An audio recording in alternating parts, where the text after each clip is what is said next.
बिस्मिल्लाहिर्रहमानिर्रहीम। अस्सलाम वालेकुम। आप देख रहे हैं नेशनल न्यूज़ और मैं हूं सुबान कुरैशी।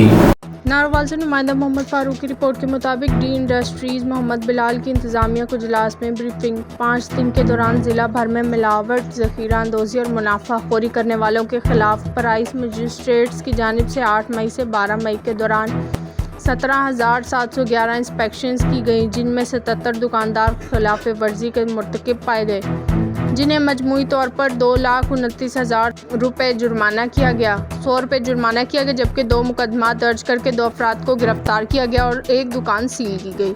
डिप्टी कमिश्नर सैयद हसन रज़ा ने प्राइस मजिस्ट्रेट्स को फील्ड में निकलकर अपने मुकर्ररा करदा टारगेट के हसूल को यकीनी बनाने की हिदायत की। किसी किस्म की गफलत बर्दाश्त नहीं की जाएगी। इन इजलास का मकसद आवाम को ज़्यादा से ज़्यादा रिलीफ फराहम करना है। किसी दुकानदार को अपनी मन मर्जी की इजाज़त नहीं दी जाएगी। मजिस्ट्रेट्स हुकूमती निर्खों से तजावुज़ के मुर्तकिब दुकानदारों के खिलाफ कार्रवाई अमल में लाएंगे।